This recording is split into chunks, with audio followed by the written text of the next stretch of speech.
we may want to do in our web building, especially if we're doing this with students and we're having students build Google Sites, is to be able to collaborate together. In other words, have multiple people working on the website at once, very similar to like Google Docs or Google Slides, where we can share and edit and view. We have these same permissions inside of Google Sites. It looks a little different than that share button that we're probably used to, but we can do the same thing where we have collaborators and we can restrict viewing or editing access. So to do that, we've got here, we're on our home page, and it doesn't really matter what page we're on. We come up here to this share button, which we're familiar with. We're going to see a slightly different looking menu. So you can see here, it's got the draft version for specific people who can edit, and it's got published once we publish it about anyone who can find and view. So those are our two options there. Right now we can go specific people. We can invite those people here, or we can come up here and say, all right, I'd like to change this.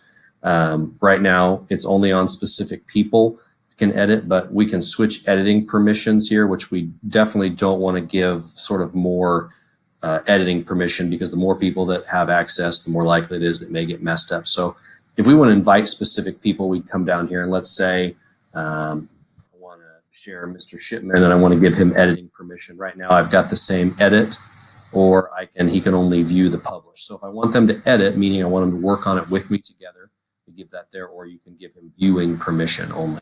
Once again, we've got that notify box checked, which you want to have so people know that they've actually had that there. The other option here is the published, who can view and find. So right now, it's sort of restricted in terms of who can view.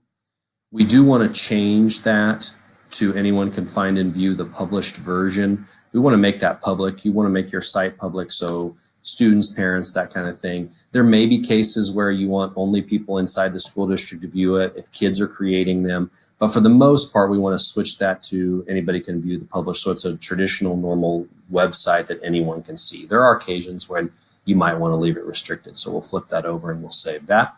Notice now it says anyone can find and view the published version. We haven't published ours yet, but we do want to make that sort of totally viewable in public so people can see that there. So those are how you add collaborators if you want to edit there so people can edit and have access to work on it together, or edit the publishing permissions. Thanks.